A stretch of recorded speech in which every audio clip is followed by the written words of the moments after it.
BFM Business, Good Morning Business, l'interview. Il est 8h17, je suis avec un grand patron de l'industrie, Jean-Claude Mayer, président-directeur général du groupe Figeac Aéro. Bonjour. Bonjour. Je suis très content de vous recevoir parce que je sais que vous avez traversé des moments très difficiles avec votre entreprise. Oui. La crise qui a frappé évidemment le secteur aéronautique, à un moment donné, du jour au lendemain, on arrête les ateliers. Financièrement, c'était compliqué. Oui. Vous avez dû solliciter un PGE. Vous avez accueilli un nouvel actionnaire, Tikeo S Capital, Marwan Laoud, qui a maintenant 25% du capital, mais vous êtes toujours maître à bord, vous êtes toujours 53%, Oui. et vous êtes reparti. Vous avez publié hier soir vos résultats. Oui. On était très content de les voir, parce Oui. que ça y est, les EBITDA, 32 millions positifs. Oui. Et puis, alors il y a encore des pertes, c'est normal, on est en phase de redécollage, mais un chiffre d'affaires en progression de 37%. Est-ce que ce matin vous faites ouf, Jean-Claude Mayer ? Pas complètement, hein. On va mieux. Et puis, je dois dire que j'ai l'expérience des crises aéronautiques, c'est la 4e que je traverse.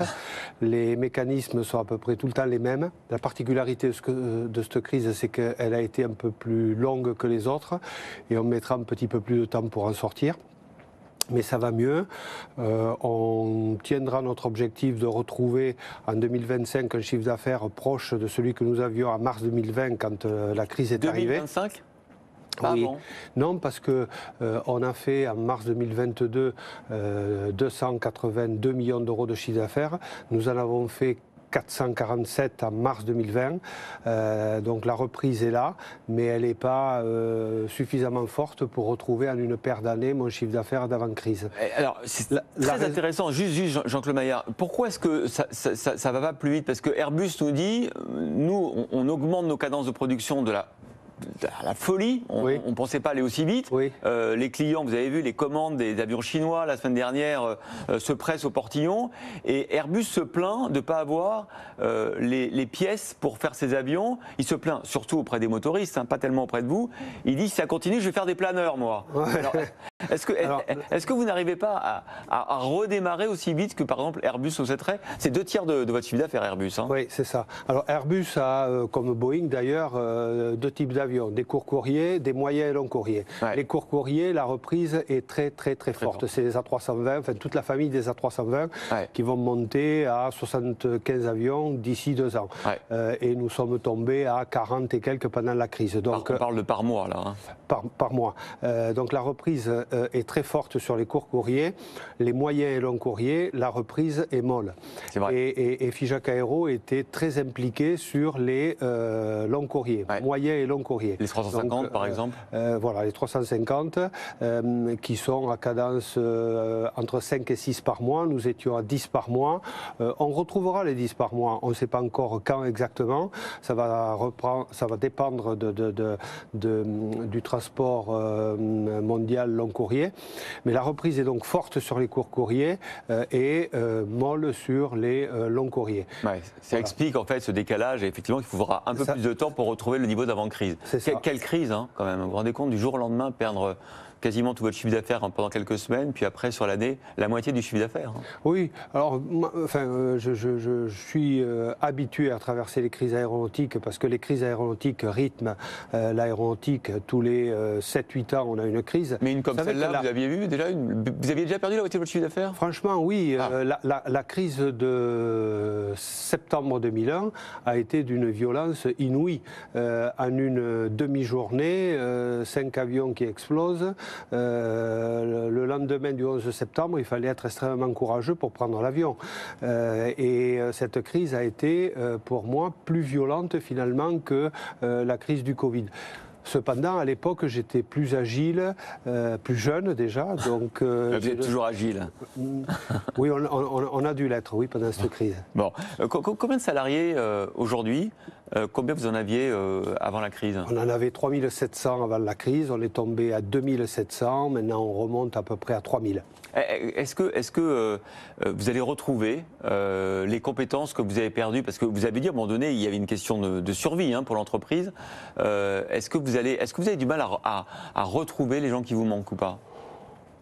C'est un peu difficile. On a le sentiment que le Covid a permis à des gens de se jeter à l'eau vers d'autres vies. Et c'est un petit peu difficile. Mais petit à petit, on est en train de retrouver des compétences. Là aussi, moi, il y a 33 ans, je n'existais pas. Donc, on a dû tout créer, tout inventer. Par rapport à ce que nous avons fait, traverser cette crise ne constitue pas une difficulté extraordinaire. Bon. On va y arriver. Vous allez y arriver, j'en suis sûr. Alors vous disiez, il y a 33 ans, vous étiez parti de rien. On a raconté souvent votre saga, on vous a même donné des prix, hein, les BFM Awards. Ouais. Là, il y a une petite chose nouvelle, c'est que vous avez dû ouvrir le capital, vous étiez en difficulté. Il y a un fonds qui est spécialisé justement dans l'aéronautique, celui de Barwan Laoud, AS Capital. Comment ça se passe, l'arrivée du nouvel actionnaire à 23-25%? Ça se passe bien. Alors déjà, c'est pas une nouveauté pour moi d'ouvrir le capital, oui, puisque je l'ai fait avec la bourse à partir de 2013. Donc je suis déjà habitué depuis presque 10 ans à accueillir avec moi au capital des étrangers, si je puis dire. Alors c'est tout nouveau. ACE est actionnaire que depuis quelques jours, 27%. La bourse ayant 20%, il m'en reste 53%. Bon, à partir du moment où on délivre les résultats qu'on a annoncés, il n'y a pas de raison que ça se passe mal. Bon. La différence, c'est qu'avec ce nouvel actionnaire et qui est du métier, qui connaît bien mes clients, qui connaît bien mes concurrents, je pense qu'on installera une collaboration qui aidera Figeac Aéro à continuer à progresser. Alors quand on reçoit Barwan Laoud, il nous dit, moi je suis là pour consolider le secteur de l'aéronautique. Est-ce que vous croyez que vous allez faire partie à un moment donné de cette consolidation du secteur? Oui, je pense, oui. Ouais. Oui, je pense. Maintenant, la consolidation, elle peut se traduire par divers comportements qui ne sont pas aujourd'hui complètement actés. Ouais. Mais l'équipe de Barwan Laoud, au travers d'ACE, est maintenant au capital de quasiment toutes les grosses sociétés sous-traitantes de l'industrie aéronautique. Et à partir du moment où on a une communauté d'actionnaires, il est logique de penser qu'au fil du temps, on va être un des acteurs de la consolidation de l'aéronautique. C'est évident. Pendant que vous me parliez, je regardais votre bilan. Pour voir si vous avez. Pour voir si vous devez acheter des actions. Non, pour voir si vous bien allez. Bien sûr que vous devez l'acheter. Non, ça va si vous allez vous faire acheter ou si vous pouvez racheter. Alors, je vois capitaux propres. Alors bon, ça a quand même pas mal baissé. Dette financière, bon, c'est un peu grâce à l'obtention de capital, vous avez. Mais enfin bon, 41 millions de capitaux propres et 208 millions de dettes financières. Bon. Je pense que dans les 3-4 ans qui viennent, nous n'allons pas racheter grand monde. Voilà. Même probablement personne, et on ne se fera pas racheter non plus parce que j'ai 53% du capital, je souhaite les garder encore quelques années, je suis encore un jeune homme, donc la retraite c'est pas tout à fait pour maintenant, donc pendant les 3 ans qui viennent, on va se concentrer à redresser Figeac Aéro pour retrouver le chiffre d'affaires d'avant-crise, pour retrouver des free cash flow, enfin retrouver, nous avons déjà des free cash flow positifs, près de 5,5 millions l'exercice passé. J'ai vu ça. On va continuer à faire grossir ces free cash flow tous les ans jusqu'en 2025. Et puis en 2025, on verra ce que je fais. On verra si je vends mes 53% accompagnés des 25% ou 26% d'ACE, si tout ça on le vend à un troisième actionnaire, ou bien si c'est ACE qui me reprend mes 53%, j'en sais rien. Tout est ouvert. Quelle est l'ambiance dans l'entreprise aujourd'hui après cette nouvelle crise que vous avez traversée? Quelle ambiance avec vos salariés, vos cadres, vos ouvriers? L'ambiance est relativement tendue. On peut le comprendre. La crise m'a amené à licencier du personnel et 1 an et demi après avoir licencié du personnel, on rembauche, donc c'est pas facile. On a du mal à trouver le personnel dont on a besoin.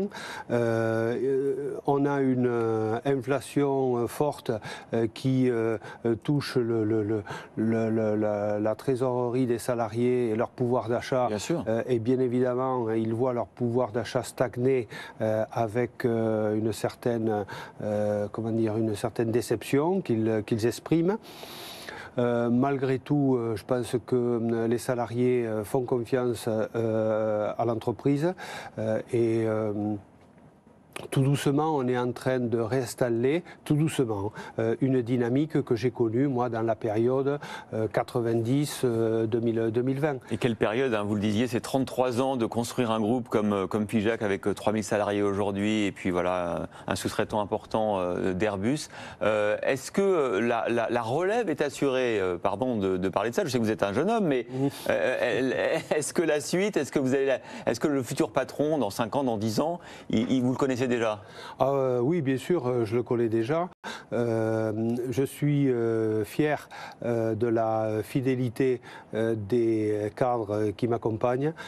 On a une moyenne d'âge ou en tout cas une durée d'expérience de Figeac Aéro au niveau de la direction qui est d'une 20aine d'années. Je suis entouré de collaborateurs qui ont dépassé la quarantaine mais qui ont une 20aine d'années d'expérience, une 20aine d'années de travail à mes côtés. Donc tout ça, ça crée une dynamique extraordinaire dont je suis plutôt fier, quoi. Bon, vous repartez à Figeac là? Je repars demain matin. Bon. Écoutez, merci beaucoup d'être passé nous voir, Jean-Claude Maillard, merci. PDG de groupe Figeac Aéro.